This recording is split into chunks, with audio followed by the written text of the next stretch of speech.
Pai do Senhor, irmãos, graças a Deus por tudo que Deus tem feito em nossas vidas. Hoje, nossa lição de número 7 e nosso tema é Tentação, a batalha por nossas escolhas e atitudes. Todos nós somos tentados. Nessa lição nós vamos ver como o homem é tentado e o grande exemplo que nós temos de tentação é Jesus quando ele foi levado pelo Espírito Santo para o deserto. O nosso texto que está em João, em 1 João, capítulo 2, versículo 16, diz assim: porque tudo que há no mundo, a concupiscência da carne, a concupiscência dos olhos e a soberba da vida, não é do Pai, mas do mundo. Ou seja, o sistema mundano. Não é o que está no mundo, irmão. Não é o que a gente come, que a gente se alimenta. Tudo aquilo que tem na terra, a gente se alimenta, a gente usufrui como uma forma de sobrevivência. Mas no sentido de o sistema mundano, as concupiscências, os pecados, tudo aquilo que envolve o sistema mundano, que atrai os nossos olhos, que atrai a nossa carne, que atrai para quê? Para um pecado, que atrai para coisas ilícitas. E a nossa verdade prática. A tentação no sentido religioso é a atração ou sedução para praticar o mal, tendo por recompensas prazeres ou lucros ilícitos. Ou seja, ser tentado não é pecado. O pecado é ceder a essa tentação. Aqui quando eu falo de lucros ilícitos, prazeres, né? Tudo isso que atrai a nossa carne, atrai o nosso eu, o pecado que habita em nós, atrai. E aí, meus irmãos, quando a gente é atraído pelo pecado e a gente comete o pecado, aí vem as consequências. Então, nós vamos ver nessa lição como foi, um exemplo que nós, mais uma vez dizendo, como foi a tentação de Jesus no deserto. Mateus 4, do 1 a 11, diz assim: então foi conduzido Jesus pelo Espírito ao deserto para ser tentado pelo diabo. Então nós vemos aqui que quando ele foi batizado por João Batista, no Rio Jordão, ele foi levado pelo Espírito para o deserto para ser tentado pelo diabo. O diabo, o que o diabo fez, meus irmãos? O que o inimigo das nossas almas ele fez? Ele tentou atrair Jesus nos últimos dias que Jesus estava no deserto. Ele atraiu Jesus com as coisas deste mundo, com aquilo que é o sistema deste mundo, porque é o que ele pode oferecer, né? Ele pode ir até onde Deus permite que ele vá. Então ele tentou atrair Jesus, mas Jesus o quê? Rebateu com a palavra, e ele também usou a palavra para tentar ao Senhor. E aqui, novamente, disse-lhe Jesus, também está escrito, não tentarás o Senhor teu Deus. Disse-lhe Jesus, também está escrito, por quê? Porque o diabo disse para ele, escrito está, se você se lançar daqui abaixo, todos os seus anjos, como está lá em Salmo 91, dará ordem a seu respeito. E aqui Jesus fala, escrito está, não tentará o Senhor teu Deus. Está escrito o que você está falando, realmente está escrito, mas também está escrito assim, ou seja, uma concordância bíblica. Então o inimigo das nossas almas, ele nos tenta também através da palavra, porque às vezes a gente acha, não, mas se eu pecar eu posso pedir perdão, está na lei de Deus que eu posso pedir perdão, está na Bíblia que eu posso pedir perdão, mas é bom não tentar ao Senhor nosso Deus. A nossa introdução. Há certo paralelismo entre os 40 anos de peregrinação de Israel no deserto e os 40 dias e os 40 noites que o Senhor Jesus jejuou no lugar ermo. A diferença é que Israel não passou no teste, Jesus foi o vitorioso sobre Satanás. Né? São dois cenários que a lição vai continuar dizendo, são dois cenários, são duas situações. É claro, Jesus ficou 40 dias e 40 noites jejuando, e o povo ficou 40 anos no deserto. Irmãos, vamos lá analisar uma coisa. Alguém vai dizer, mas Jesus ficou só 40 dias, mas aqueles 40 dias jejuando, meus irmãos, se torna muito tempo. E ainda mais o Senhor Deus Todo-Poderoso ali jejuando para se encher da presença de Deus, né? Mas ele não era Deus? Ele Deus, e o Senhor era Deus, mas como homem, ele precisava o quê? Da presença de Deus. Ou seja, ele mesmo sendo Deus, preenchia, mas precisava estar ali. Para Jesus o quê? Nos ensinar que o Deus Todo-Poderoso jejuou e orou. Quem somos nós para dizer que não vamos jejuar e orar? Então aqui nós vemos que o povo de Israel não passou no teste pela murmuração, por tudo aquilo que fizeram. Jesus passou no teste, né? É muito interessante a gente pensar, mas será que Deus estava testando o próprio Deus? Não, irmão, não é isso. Jesus teve que passar como homem. Jesus foi ao deserto não como Deus, mas como homem. Ele rebateu as astutas ciladas do inimigo como homem. né? E cheio, né? Claro, ali naquele momento muito cansado, mas cheio da graça de Deus. Então, nós vemos aqui no tópico 1, tentação. Os termos tentação e tentar na Bíblia aplicam-se tanto no campo secular como no campo religioso, né? Nós vemos que isso pode se aplicar, claro, nas coisas fora, nas coisas mundanas também, como as pessoas que não são crentes, vamos dizer assim, encaram esse tipo de palavra, encaram esse tipo de termo tentação, e nós também, que somos crentes, também encaramos. A provocação de Rifidim. O substantivo tentação significa literalmente teste, provação, instigação. Na contenda paradigmática de Rifidim no deserto, temos o significado dessa palavra. E chamou o nome daquele lugar Massá e Meribá, por causa da contenda dos filhos de Israel e porque tentaram ao Senhor, dizendo: está o Senhor no meio de nós ou não? Irmãos, diversas vezes eles tentaram ao Senhor, diversas vezes. Aqui nós vemos que foi mais uma situação que eles tentaram o Senhor. Irmãos, depois de tudo que Deus tinha feito por eles, né? Será que o Senhor não estaria mais uma vez? E aqui, quem está falando com eles aqui, nós vemos que não é qualquer pessoa, né? Nós vemos que não é qualquer pessoa. O próprio Deus já tinha habitado no meio deles, já tinha falado com eles, já tinha feito muitas maravilhas no meio deles, e eles ainda achavam que Deus, ainda estavam em dúvidas, né, de que se Deus estava no meio deles. E mais aqui, a Septuaginta traduz Massai para as más, a tentação, a mesma palavra usada no Novo Testamento grego. O enfoque do termo aqui é sobre a ideia de instigação ou sedução para o pecado, ou seja, que nos atrai ao pecado, né? Assim como o povo de Israel foi atraído a pecar contra Deus, o povo de Israel, não só o povo de Israel, meus irmãos, Moisés também. Moisés chegou nos últimos dias lá, que também ele disse a mesma coisa aqui, né? Será que dessa água vai sair, será que dessa rocha vai sair água? Deus mandou ele falar com a rocha e ele foi tentado a bater na rocha com um sentimento de achar que as coisas, né, aquele típico, vamos dizer assim, revolucionário, não, rebeldia, o termo mais exato seria rebeldia, aquela rebeldia. Moisés, depois de tudo que tinha feito, depois de tudo que tinha usado ele para fazer, no último momento ele fez isso, e por isso ele não entrou na terra prometida. Então nós vemos que ser tentado, a tentação, então, aí a Septuaginta vai dizer, Massá, né, é que eu estou tentando reunir as ideias, para a gente não perder o contexto, mas tentação, aqui quando fala da Septuaginta, já é o 70 escrevendo, reescrevendo as leis.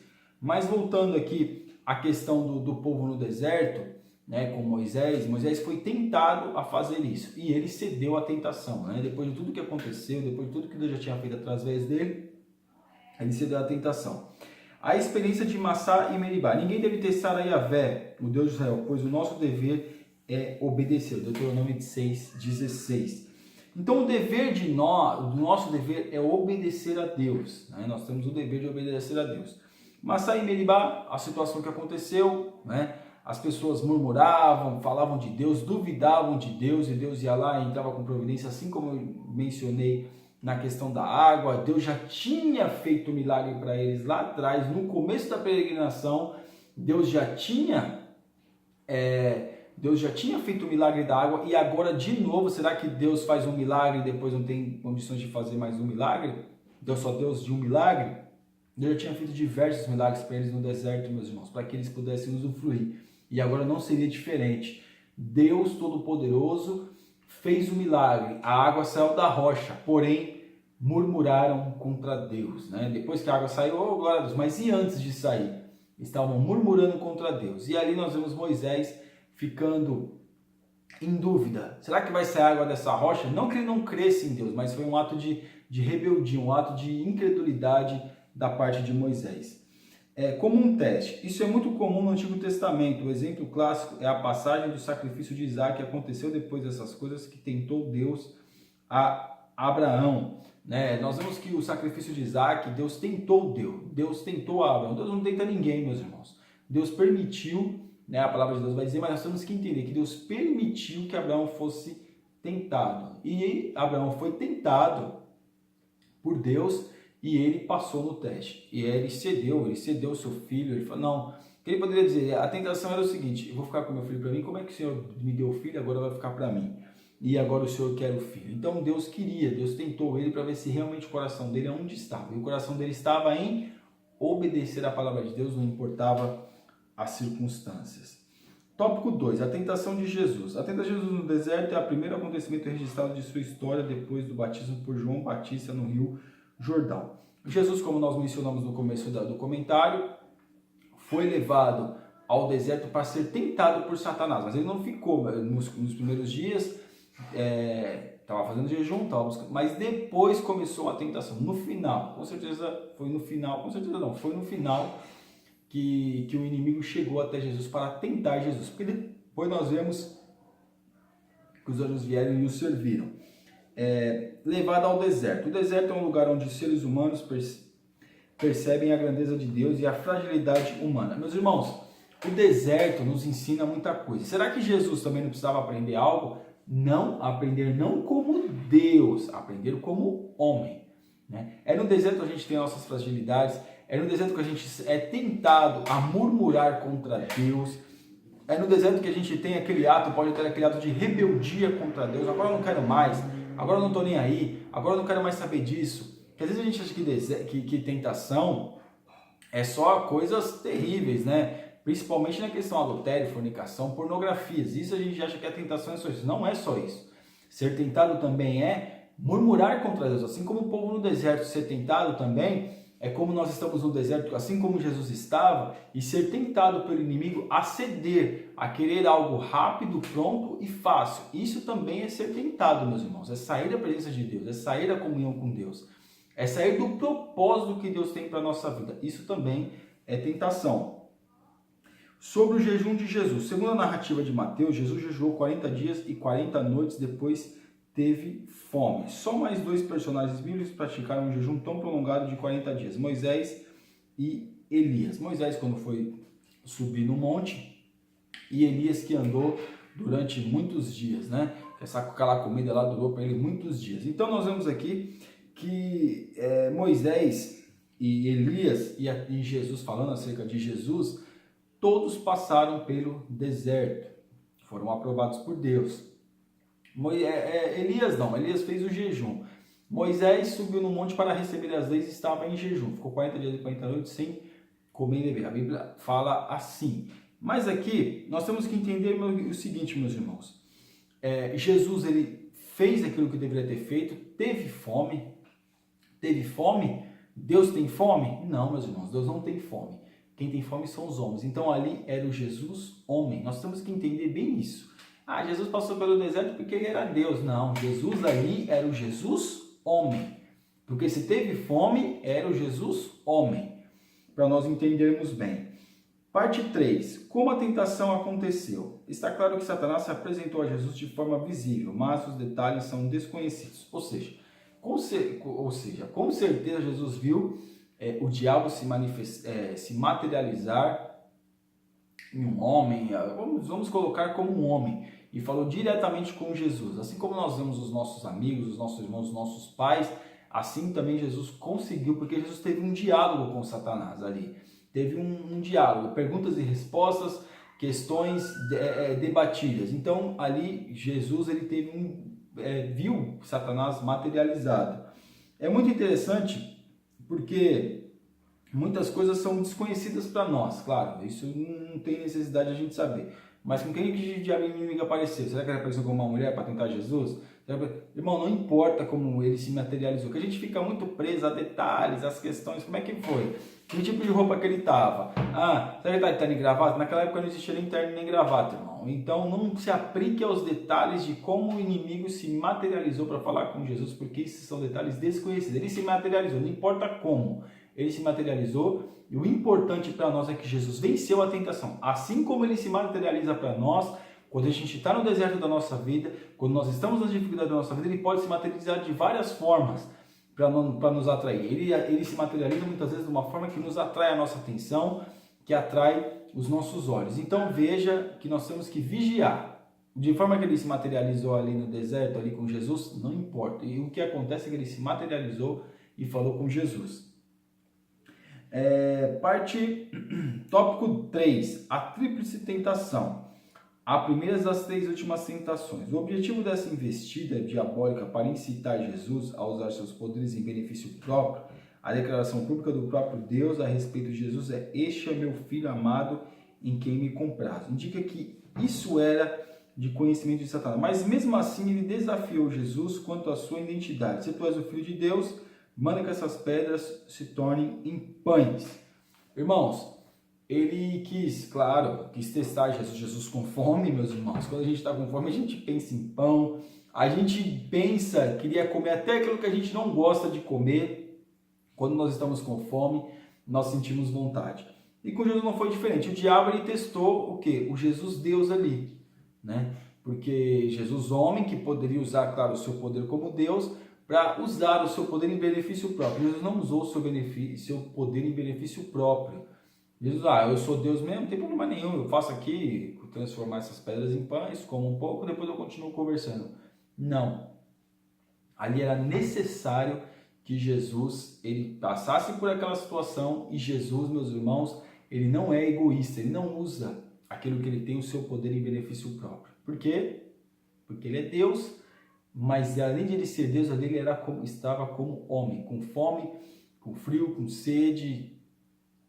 A Bíblia não vai dizer se ele ficou 40 dias sem comer e beber, fala só ficou 40 dias sem comer. Mas com certeza, meus irmãos, também a gente pode dizer que o jejum de Jesus é sempre perfeito e agradável. Então, nós vemos aqui que Jesus, ele não usa que ele tem benefício próprio, não é como nós. Nós sempre usamos as coisas em benefício próprio. Jesus não faz assim. Jesus usa tudo aquilo que ele tem para o nosso benefício. E não foi diferente neste momento.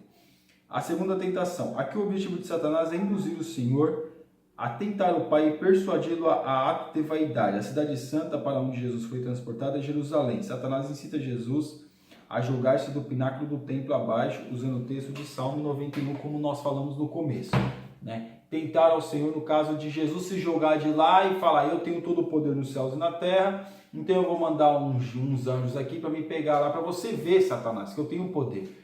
Jesus não precisa provar nada para Satanás e nem para ninguém. Ele é Deus, ele é todo poderoso, ele pode todas as coisas. Às vezes a gente pensa que pelo fato de nós pregarmos o Evangelho, Jesus, ele vai provar para você que ele é Deus. Jesus não precisa provar nada para ninguém, meus irmãos. Nós temos que parar com essa mentalidade de achar que Jesus precisa provar alguma coisa para alguém. Jesus não precisa provar nada para ninguém, nem para o seu patrão, nem para os seus amigos, nem para ninguém, nem para nós mesmos. Nós temos que crer. O crer é pela fé.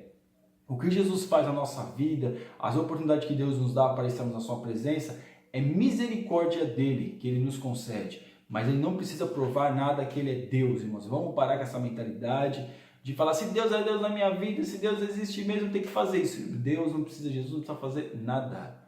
Tudo que ele fez já foi feito, e aquilo que ele vai fazer na nossa vida, no nosso dia a dia, é pelas suas infinitas misericórdias. Então aqui Jesus não precisava provar nada para o inimigo, porque o inimigo também sabia que ele era Deus, e Jesus ali como homem não precisava provar: para você saber que eu tenho poder, então eu vou me julgar. Não precisava, porque também Jesus falou, o diabo falou, citou o Salmo 91, Jesus falou, também está escrito: não tentarás o Senhor teu Deus. Parte 3, a terceira tentação. Este último ataque consiste em induzir Jesus a se apoderar do domínio do mundo por meios ilícitos. Como disse um grande comentarista dos evangelhos, a concessão era pequena, oferta grande, teria Satanás controle do mundo a ponto de oferecê-lo a quem desejasse? Jesus não discutiu sobre essa reivindicação do diabo. O Novo Testamento mostra que Satanás é o Deus desse século, o príncipe das potestades do ar, os príncipes das trevas deste século, as hostes espirituais da maldade, os lugares celestiais. Todo mundo está no maligno, mas Satanás não tem nada para ninguém. Tudo não passa de mera aparência e engano. Ou seja, ele ofereceu algo para Jesus que não é dele. Mas você vai dizer, ele tem o controle do sistema mundano até onde Deus permite, né? Ele oferece coisas para as pessoas, aquilo que ele pode oferecer porque Deus permite, e as pessoas acham que é dele, do inimigo, e não é. Porque Deus permite, meus irmãos, mas não tem nada aqui do diabo. O diabo, ele usa as coisas que Deus criou para tentar o homem, para levar o homem para o inferno. Mas Deus Todo-Poderoso diz que não tem nada dele. Aqui tudo é de Deus. Então nós temos, meus irmãos, que perceber o quê? que se o inimigo está te oferecendo algo, ele está te oferecendo algo que não é de Deus, que não é da vontade de Deus, é de Deus porque Deus criou todas as coisas, mas não é da vontade de Deus, então saiba que é engano, que se não vai a favor da palavra de Deus, vai contra. Então é um engano, ele está enganando a nossa vida. Parte 4. A resposta de Jesus. O ataque diabólico foi nas áreas mais sensíveis do ser humano, as concupiscências da carne, a concupiscência dos olhos, a soberba da vida. Mesmo com toda a sua habilidade maligna, foi grande a devastadora derrota de Satanás. Porque Jesus disse, está escrito que só o Senhor teu Deus adorarás e só a Ele servirás. Assim Jesus respondeu e repreendeu o inimigo. Irmãos, nós temos que tomar cuidado com as tentações. Se a gente acha que a tentação é uma coisa grande, é uma coisa terrível, uma coisa tão aparente que todo mundo diz, às vezes não. São os detalhes da nossa vida que fazem a diferença. E agora a nossa conclusão. Diante dos fatos aqui expostos, aprendemos a não subestimar a força e os ardis de Satanás e seus demônios. Pois ele ousou tentar o próprio Filho de Deus. Adão foi testado e não passou no teste. Da mesma forma, Israel foi provado logo no limiar da sua história como nação, mas Jesus foi aprovado, glória a Deus. Jesus passou no teste, né, como homem, não como Deus. Como homem, Jesus passou no teste da tentação no deserto. Mas você vai dizer, mas irmão, mas ele é Deus, ele sabia a palavra. Não, meus irmãos, ele teve que estudar a palavra. Jesus com 12 anos respondeu aquilo que ele respondeu para os doutores no templo, porque ele estudava a palavra. Não pense que Jesus era um homem leigo que nasceu já sabendo ler sobre ele, teve que aprender a ler e escrever porque ele era homem. Jesus era homem, o Deus se materializou em homem. Quando ele fazia as maravilhas, as curas, era o Deus ali, mas quando passava e tinha que adquirir e ter conhecimento, era o Jesus homem. Amém, meus irmãos? Você ainda que não é assinante do nosso canal está convidadíssimo a assinar. Que Deus te abençoe em nome de Jesus. Fica na paz.